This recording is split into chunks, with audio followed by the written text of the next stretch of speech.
Purple Daily on Score North and ScoreNorth.com.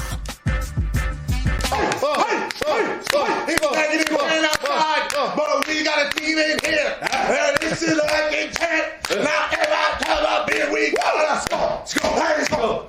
Let's go. Gets me juiced every Friday. It is. It's one of the great. I'm ready to rock. McAfee's Give me some fantastic. seltzers. Like, let me unbutton one more shirt here. I'm ready to go. I'm ready to go. We're good there. I think you should. You did your hair. You took a shower today, Declan. Hey, Thank you. Declan Yeah. took a shower today. Of course, it's Friday. He's going out. Friday. He hasn't showered since last Sunday, but now that it's You might Friday, not go out tonight. I got no plans tonight. Well, then you're stopping at Surdyk's on the way home. I'm going to stop at my local liquor store. I'm going to pick up my seltzers, pick up a bottle of tequila, and then we'll go from there. That's usually what I do every Friday. Love it. You know what I'm going to do? I'm going to stop by pxg.com/Minneapolis is what I'm going to do. Check out some of the new apparel. Check out some of those golf clubs. They did send me a couple nice little hats that I've been rocking around too. But PXG, before we get into 4-Question Friday here on Purple Daily, is a golfer's paradise. If you haven't been to the new PXG Minneapolis in Southdale Center, you're missing out on some amazing clubs, apparel, etc. If you want to take your game to the next level, PXG Minneapolis is the place. And like I said, pxg.com/Minneapolis. Purple Daily presented by TCL. Enjoy more of what you love, boys, with TCL. And we love lists. We love lists on Purple Daily. Any sort of list that generates a little debate, a discussion among us, we're suckers for. But we especially love when Chris Sims has quarterback takes in list form. Remember, Chris Sims is the one that said Kellen Mond is a better quarterback than Trey Lance and Justin Fields. He's had strong Kellen Mond takes. Well, Declan's going to play a clip for you here, and this will lead to question 1 on 4-Question Friday. It's part of he's rolling out his 2021 quarterback rankings. He had Kellen Mond 37th above Fields and Lance, but now we're getting into the teens. We're getting into, like, he's unveiling a few new names every week or whatever it is. And so let's just roll this clip, and then we'll ask a question. Oh, I think the first thing that I say, hey, is Kirk Cousins underrated to a degree? Certainly. I agree with that. I just can't say he's better than the 15 guys I got in front of him. I don't know if he necessarily gets the appreciation he deserves. I would agree with that 100%. You know, we're talking about one of the best processors of information in all of football. I will say that. His ability to drop back, come off of a play-action pass, read and diagnose the defense and make a decision quickly is as good as the top quarterbacks in the game. He's great in that department. There's no doubt. He has an aggressive frame of mind, and he's a pretty damn good down-the-field thrower of the football. That's what I like about Kirk Cousins.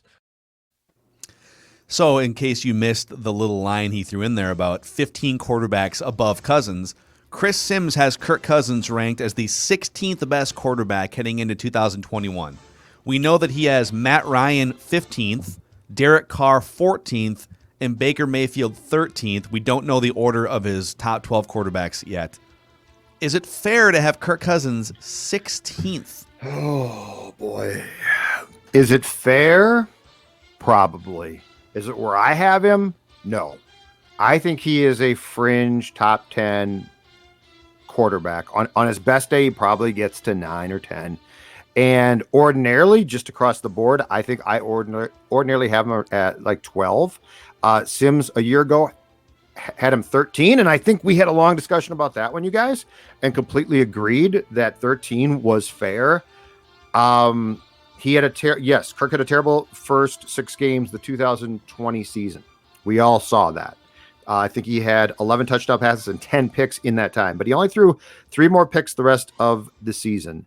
I think dropping him down to 16th, and I think definitively saying that Matt Ryan right now is a better quarterback might be a stretch. So like, I wouldn't fight this to the death and say Chris Sims is a bozo and is completely wrong. But I would say this in my trying to be as fair as possible. And I know a lot of you out there, if you're watching this right now, I'm pointing at you. You think we all hate Kirk. That's not true. I think dropping him to 16th, well, Declan hates him. I think dropping him to 16th is a little bit too harsh. Yeah, it's tough to wrestle with Chris Sims' opinions here, because if you're going to put stock and buy into his Kellen Mond opinions, can you then say that he's an idiot for having Kirk Cousins 16th, right? I think the biggest thing that I raise an eyebrow at is Baker Mayfield.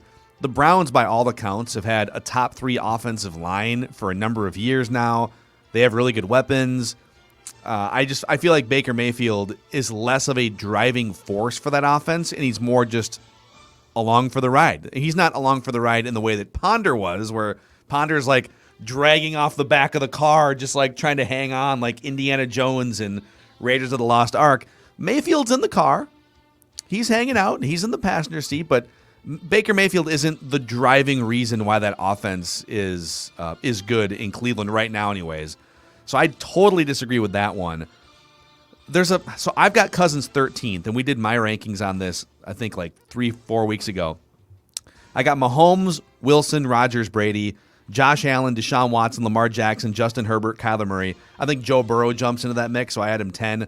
Tannehill, Dak, then Cousins, above Matt Ryan, Matt Stafford, Derek Carr, Baker Mayfield 17th, etc. You know, Matt Ryan, Matt Stafford, Dak Prescott, Cousins. I'm not going to die on the hill if you want to shuffle those guys around. So, but I will die on the hill of Kirk Cousins is better than Baker Mayfield. So that's where I totally disagree with Chris Sims. Yeah, Dex. 16 just seems a little harsh. Yeah, I mean, I personally would take Kirk over these 3 quarterbacks ahead of him. I would. And as Judd said, yes, I don't like Kirk Cousins a lot. But the issue is here, and I think we talked about this at the end of the season in 2021, when we're talking about the Matt Ryans, Derek Carrs, Baker, Kirks of the world, the lists are interchangeable. Like, it really is, it's the same tier of quarterback. Yeah. So I understand where sometimes one of these guys is ranked ahead, but even I will say, if you have to give me one of these quarterbacks for one game and I have to win one game, I am probably taking Kirk. I'm going to take Kirk out of this bunch of these 4 guys. I'd probably take Matt Ryan, but I'm not gonna challenge you to a duel. Right. You know, but Alexander Hamilton style. But among those 4, if I gave you a choice for your quarterback for 2021 among the 4, which do you take? So not one game. Probably Cousins. Probably Cousins. And can I add the caveat, is there salaries included in this? Because if you're giving me Baker on the rookie deal, I'm going to take Baker. Then I'm going to take Baker. Yeah. No. Let's just go with quarterback. The quarterback himself, and take out the salary. I think I still take Kirk. I mean, I'm taking Kirk above Baker because it's either Matt Ryan or Kirk Cousins. Yeah. Like, Matt Ryan gets a lot of flack, and there's definitely been some bad moments there. But Matt Ryan, in terms of leadership and fourth quarter comeback ability, Matt Ryan's he's a good, not great, but I think he's a level above Kirk for his career for sure. Yeah. And now he's older than Kirk is. That's what I was going to say. Age makes a difference to me. Mm-hmm. All right, question number 2 for you guys here. You like that? Will 2021 be the year of Irv Smith Jr.? Here is a clip from a Courtney Cronin, ESPN.com, just feature and recap of Irv Smith's offseason. Irv Smith sat down with his longtime trainer at the start of the offseason to brainstorm new methods for improvement in areas of focus. He restructured his diet with the help of his cousin, a registered dietitian who recently graduated from Tulane, to prevent feeling heavy or sluggish on the field, and he came back in phenomenal shape this spring, according to offensive coordinator Clint Kubiak. So, best shape of his life. Yep. Entering, year 3 here as an NFL player. Kyle Rudolph and the 50 or so targets that he would ordinarily get are cleared out. So, is this going to be the year of Irv Smith Jr.? Here's my problem with that question. Oh, wow. You're taking shots at the question asker now? I don't know how much more clearly I can ask the question. Here's my problem with the question, though, in answering it, okay? In trying to come up with a definitive answer, because I thought the 2020 might be the year of Irv. We need to know if the Vikings how much the tight end's going to play a role, if they're going to try to get Conklin involved. And I like Conklin. Gronklin, I think, is going to be a suitable replacement for Kyle. But all of that being said, I will stick with the fact that I think that Irv has the potential to be a hybrid receiver tight end type. And I love that potential, and I think it could be very useful. But is Gary Kubiak going to run the same offense that his dad did, which probably won't use Irv as much as we think? If Irv is given the opportunity, my answer to your question is yes. This very easily could be the year of as far as just the best, Irv Smith and Justin Jefferson. I think the question to me comes down to opportunity, and is it going to be there? Because if it's not, Irv Smith can't throw himself the ball. No. Just to clarify, it was a great question. It was a great question. Very well-crafted, professional I'm trying question. to give the Purple Daily audience the most in-depth answer so that I'm considered to be more than just a toaster sitting here. That's I mean, fine. last week I was like called a toaster. When you take a shot at the question, I really feel like you're taking a shot at the University of Minnesota Journalism School that really Mr. bred Hubbard and crafted Mr. Hubbard has done a great job. I think that J School at the U of M is fantastic, far superior to anything St. Cloud State's ever by the way, produced. Judd once interesting. Whoa. Okay. Judd once KSTP spoke in a newsroom disagrees. Well, John Rash's class. The KSTP news room is full of St. Cloud State. There's St. Cloud grads down there. Absolutely, there I is. wouldn't be bragging They're about that everywhere. if I'm them. Yeah. They're everywhere. They're like those bugs out west. We or leave east. with a fifth of the debt and the same experience, the same job market. Oh, I wonder how great U of M and Mizzou is doing when St. Cloud State grads are taking up. Oh, these now jobs. we're just taking. We're taking shots at Missouri. What's next? Syracuse. Syracuse, yeah. Good luck paying off all that debt. We got Cronkite, Arizona State. What do you got? But to the Irv Smith question, I do agree with Judd that it's hard to say Irv can like break out and get into like the Gronk and the upper echelon of tight ends when basically your offense is run through Dalvin Cook. You have two dynamic receivers in Thielen and Jefferson being the bigger one there. Like, it's a good thing that Irv Smith is probably your fourth most dynamic player in the offense. Like, a lot of people would love to have Irv Smith as their second or maybe even first number one option. Mm-hmm. But I think it's hard for him to get to the breakout level with the way the offense is orchestrated. I think it's tough, but that doesn't mean he can't be a great piece to the offense. Yeah, to that point, and really, I guess to both of what you guys just said, Irv Smith in 2021, and whether it's going to be the year of Irv Smith is really going to be just a product of opportunity. Mm-hmm. You look at some of the rates and the percentages, he caught 73% of passes that were thrown to him. That's higher than Noah Fant. It's higher than Jonnu Smith with Tennessee. It was higher than Gronk last year at 60%. That's a lot of downfield throws, though, in that offense with Bruce Arians. But he only had 41 targets last year, which is, think about like Darren Waller in Las Vegas had 140 targets. That's how he catches 107 passes for 1,200 yards. So I don't expect him to get 100 targets. Can he get 75? Can he get 75 or 80 instead of 41? And see if he can get closer to like 600 or 700 yards. I think he can score some touchdowns. It's really a product of opportunity and chance for him.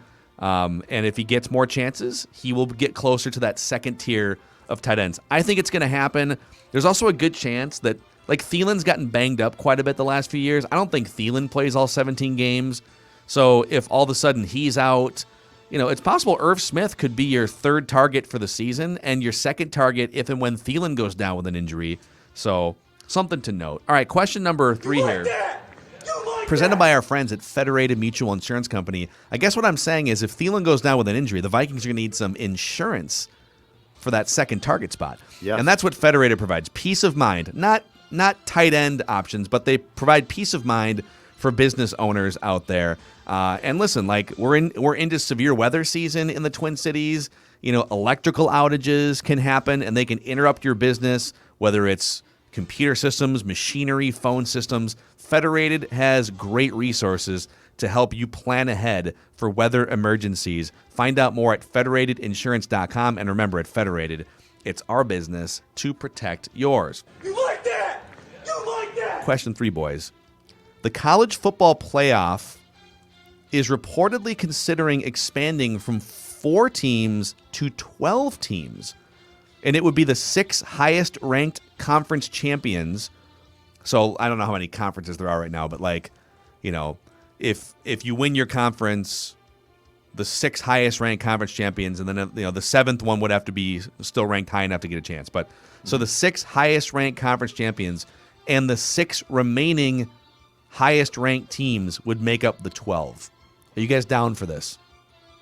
Absolutely. I saw, because this looks like it's probably going to be a done deal, and I saw that part of this is also going to be the elimination of more bowl games, which is outstanding. Yeah. So yeah, there is no reason. I get so tired of 4s. They have to stick at 4. First of all, in 2021, the majority of bowl games are just stupid. I realize they're there for TV, but they're just all due respect to Matthew Collar and our friend on Twitter, Don Loken, who love bowl games.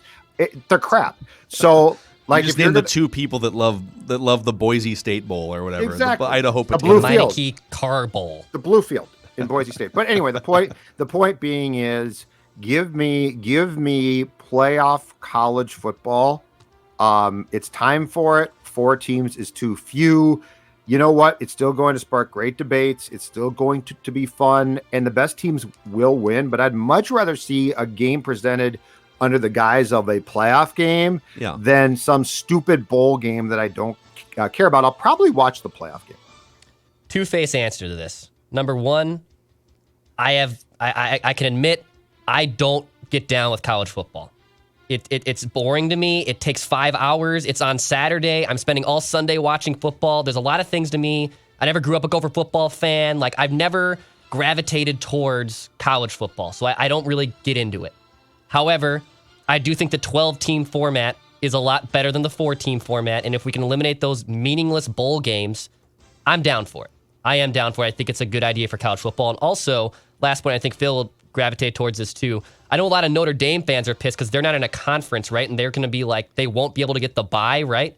Like, they can't get a bye in this new format, and everyone's all pissed off about that. That's correct. I haven't seen anything about the bye, but So, okay. join a conference. Well, they yes. play an ACC schedule. They're just not That's what officially I in the ACC. Don't understand. Why can't the school just join a bleeping conference? Why Because is that then- so difficult? Because they would then lose the right to their contract that they have for their home games to be on NBC. Oh my God. Which they have been, which they make millions of dollars off of. If you join a conference, that's gone. So that's why they won't do Okay. it. So, But I here's- mean, you're right. Then you just forfeit the right for the bye. Yeah. I'm all for this. I think this would be amazing. And if I'm right on this, I just looked up the end of the season college football rankings from last year as a barometer. If I'm right on this, the Pac-12 wouldn't have had a team in last year. If it was a 12-team tournament last year, they wouldn't have had a team because you start with the top 6 ranked conference champions. And so Alabama from the SEC would have been in, Clemson, Ohio State from ACC and Big Ten. Yep. And then Oklahoma was 6th, and so they would be, let's see here, from Big 12, so that's 4. And then you had Cincinnati from the AAC was ranked 8th, so that's a 5th conference champion. And Coastal Carolina from whatever conference they play in was 12th. So those would have been your 6 highest ranked conference champions. USC was the highest ranked. I think they won the Pac-12, and they were 17th because it was just a down year. Or maybe it was BYU, but they were 16th.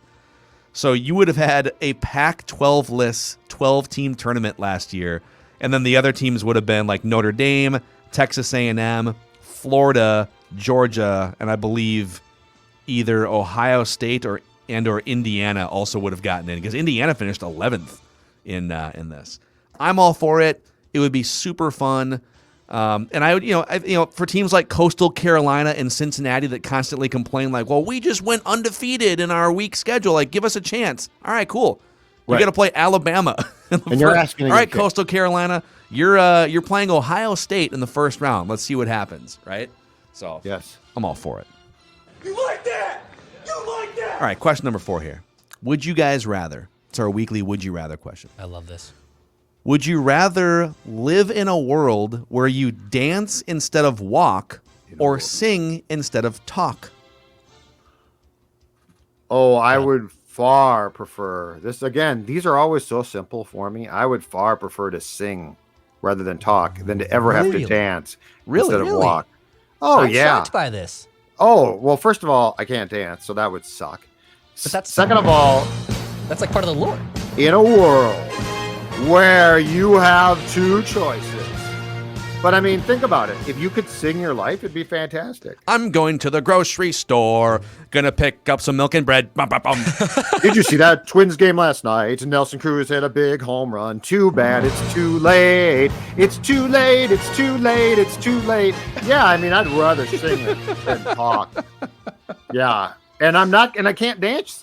So if I can't dance, what am I going to do? But it's just weird. Like if you ever have to have a serious conversation with somebody, like there's you a know what? death or something. We're only used to talking because that's what we were raised with. But What like about you, I can Declan? sing, not well, but I could sing. This is easy for me. I would love to be able to dance everything. I Just prancing around. hate terrible. hate musicals. Oh, come on. Oh no, you see, you'll. I did at your age too.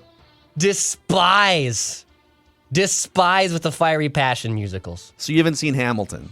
No, and I refuse to. I'm not Hamilton's a gonna really enjoy good it. musical, man. It's a really good And musical. all right, I will. This is very contradictory. The only one I like, and I'm very excited for the new release, is West Side Story.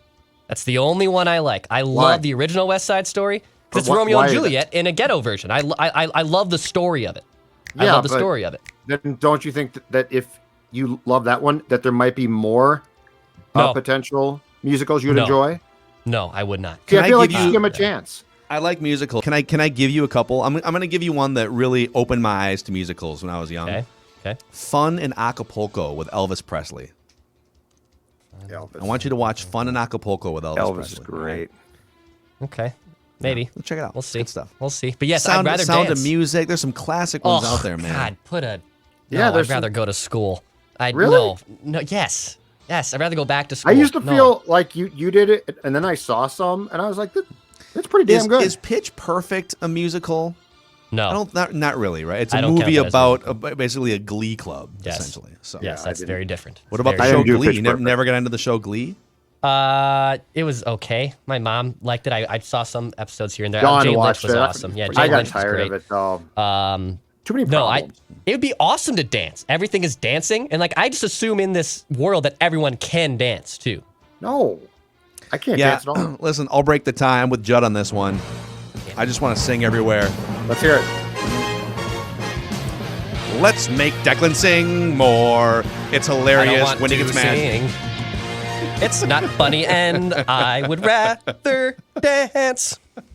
Should the just envisioning Twins Declan fire Rocco? I don't know right now. I don't think they will, but they might in a couple years. Declan, will you do us a favor and just prance around Certix today as you grab your seltzers and Yes. whiskeys for the weekend? I'll just dancing cat from aisle to daddying aisle. and dabbing my way around the aisles. That'll be exactly what I'm doing. All right, that's Purple Daily today. Daily Vikings entertainment in podcast form on the Purple Daily YouTube channel and on the all-new Score North app, which you can download. You can send us feedback and messages, videos, photos, and we can use them on the show. And check out Judd's written work on the Score North app as well. We'll see you guys tomorrow.